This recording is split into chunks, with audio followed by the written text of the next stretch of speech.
Wacha nimwambie, tukiongea saa hii, yeye biashara ya mafuta Kenya ndio anafanya. Kitu naitwa G2G. Iko kampuni yake inaitwa Gulf Energy. Wameshikana na mtu anaitwa Njogu kutoka Meru. Hao ndio nauza mafuta. Ametengeneza faida tangu aingie kwa uongozi ya 1.5 trillion. Tunapoongea ametuma Opiyo Wandanyi na huyu Njogu Dubai, wakaongea na masheik waongeze bei ya petroli ndio faida yake iongezeke. Mimi nakwambia Kasongo, wewe umesubua Kenya ya kutosha. Wewe ujaribu kuongeza bei ya mafuta, bei ya diesel, bei ya kerosene, tutatoa hiyo Kenya kwa barabara, wakwambia uende nyumbani. Now, ladies and gentlemen, something is happening in the Office of Energy. And who is the CS of Energy? Opiyo Wandanyi. Now, I'm not only talking about the fuel crisis in the country, I'm also talking about 48 billion Kenyan shillings that was looted. As if that is not enough, in that crisis or in that scandal, it is saw 3 bosses arrested, released, and then reassigned. Now, 6 days ago, of course, Kenyans on Twitter, that is where we get everything political from. Now, Kenyans on Twitter, now this is how the crisis started 6 days ago. Cyprian Nyakundi made a tweet, Opiyo Wandanyi is insulting Kenyans. A whole fuel sector scandal explodes under his watch. Top officials resign after arrest.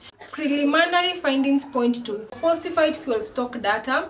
An overpriced and allegedly substandard emergency cargo is exposed, and his biggest contribution is to warn the public about disinformation. This man has completely recast himself as referee, commentator, and lead investigator in a mess sitting right inside his own docket. He talks like a bystander protecting independent agencies, yet he is the cabinet secretary in charge of the ministry at the center of the scandal. That is why he has such a hard time convincing Kenyans. Whenever pressure rises, Wandanyi runs to the microphone with the usual script. Be patient, do not politicize, beware of disinformation, allow investigation. Okay. It is the oldest government trick in the book. When the facts are ugly, attack the noise around the facts. But the facts are already bad enough on their own. Senior officials have resigned and arrests have happened. The government's own site says stock levels may have been manipulated to create a false shortage and justify an irregular emergency shipment outside the G2G framework. That is government to government. So Kenyans are right to ask who exactly is spreading disinformation here. The public asking questions, or the system that let a fake crisis grow inside the petroleum chain and is now lecturing everyone else about calmness and confidence. Wandanyi should spare Kenyans the noise. He is not some clean outsider flown in to audit the wreckage. He is the energy of CS. If almost everybody around the scandal is falling, then the man at the top of the docket cannot keep behaving like the host of a press briefing about other people's sins. At some point, the public stops hearing authority and starts hearing panic. Now, this was a post. This is what is happening in Twitter. The CS has been found in a scandal over 48 billion Kenya shillings. And I know probably you're asking yourself, is this the right conversation that we should be holding right now? Or should we be holding the conversation about the fuel crisis in the country? It is alleged that the president is at the center of defending Opiyo Wandanyi because, you know, politics is a game.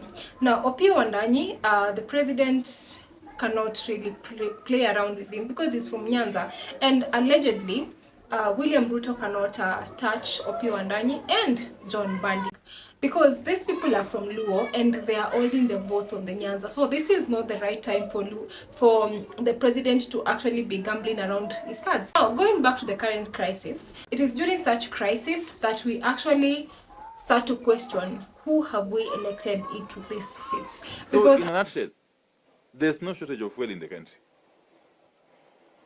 Our systems, from importation through storage and pipeline distribution to the retail network, are functioning as required.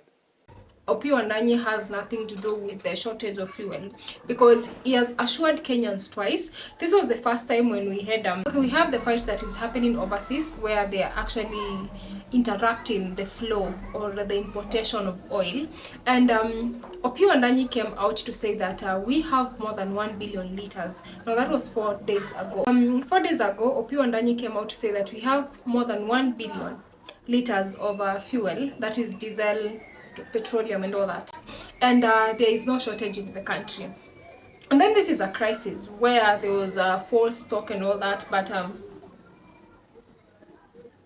it is alleged that there is no shortage, there's no fuel shortage in the country. What is happening is that fuel is bound to increase by 53 Kenyan shillings come 14 April, and that is why most petrol stations are holding back the petrol, the oil or the petroleum, so that they can actually benefit or make more out of it when the price actually go up. Because at the end of the day, truth be said, nobody knows when the war or the war that is happening overseas will end. So Kenyans have to be patient. Mnaweza kuwa mnakaa hivi mnasikia there's a crisis. So there was actually a story that was trending, there was a Total in Wayaki where I think, no, a Total in Naivasha iliekea somebody wrong mafuta. Avoid Total petrol station at all costs. Let me tell you, these people wanawekea watu maji kwa gari. Nimenunua juzi, mmenikaribisha na mafuta ya maji. Let me tell you, nilienda kwa hii petrol station, story begin. It was 4th April 524. Okay, hiyo ndio time tulifuel hii gari. Tulilipa 9,000 bob. Tumepanga safari za mbali. Unaona huyu mse ako na madhara, huyu Joseph Oching. Let me tell you, this attendant ako na madhara sana. Na vile anashake kichwa, alisema there is no way, he has nothing to do with us, like haizi tusaidia. Niko na hiyo recording. Total mkitaka tawatumia muone watu mumeemploy na sisi ndio tunawalipa. Lipita hapa, hii ni Total ya Naivasha. Iko tu hapo kwa barabara. Ukiona please avoid. Hata kuna watu niliambia hapa don't fuel na wakaenda KD something. Nilimwambia tumewekewa maji brother na unataka kufuel, alienda. Kuja hapa tukekewa 56 liters, tukalipa 9,900 and something. I remember very well, like Naivasha, this Total, please avoid it from today henceforth. Yetu ilikuwa nil, na hata ilikuwa na kitu kwa nini by the way. And the question remains now,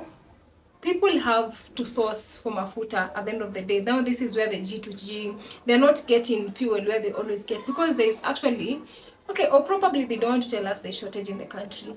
Well, Opiyo Wandanyi has told citizens over and over again, not once but twice, that we do not have shortage of oil. Actually, we have more than 1 billion liters. Now, this is not the first time that fuel shortage has happened. Now, in July 2022, there was actually a fuel shortage for weeks, because because the government was about to remove the subsidies that it was providing. Now, these subsidies help in reducing the price or the cost of the petroleum. Now, when the government removes the subsidies, that means that the Total or the petrol stations will actually have to cover the cost. So the prices have to go higher. And when they hear the subsidies are about to be removed, they actually decide to hold on to the fuel, so that the minute the subsidies are removed and the prices hike up, they actually take advantage of that. But nobody is coming out to say, no petrol station is coming out to say that of course we have fuel. So the real question remains, are fuel stations intentionally refusing to sell fuel, or there is no fuel in the country? Because at the end of the day, this is a crisis that is happening, a 48 billion crisis, and arrests have been made, meaning that this story has witnesses, and there is no way the one who is in charge does not get to be questioned on what is happening in your own department. We actually get to scapegoats. We actually get to arrest the scapegoats, while you, the person in charge of the whole thing, you don't get to be questioned. The Nigerian president has come out to say that we are not like other countries, and is specifically named Kenya. This is Africa, and fuel shortage is happening all over.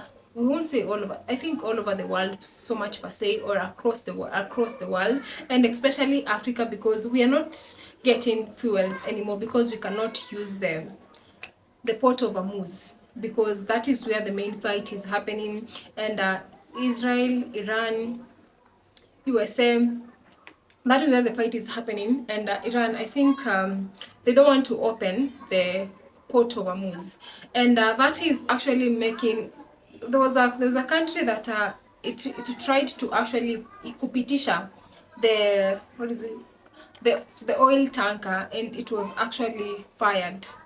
Meaning, that is how serious all this is. Unless this war ends, we won't be in a position to actually import fuel in the country. And the main question remains, since the fight started, that is almost 2 months ago, cars have been fueling, you know, and cars have been using fuel.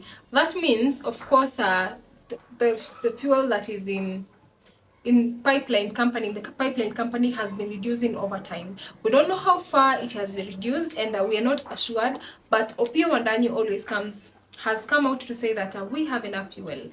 But how enough is enough? Now, Tanzanian president has gone ahead and reduced her motorcade in order to conserve fuel. And that's how serious the whole crisis is, honestly. The office of the president of Tanzania has come, Samia Suluhu has come out to say to actually reduce her motorcade to 4 vehicles. Whoever, like, ametoa 4 vehicles from a motorcade to actually try and save on fuel. And that is how serious the whole crisis is, guys. That's how serious the whole crisis is.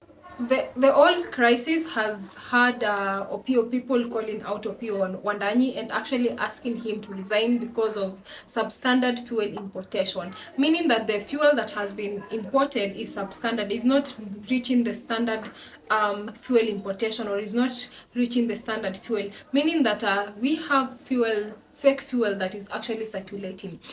And do you think it's true that Ruto is defending Opiyo Wandanyi in the whole fuel crisis because of the Luo Nyanza votes?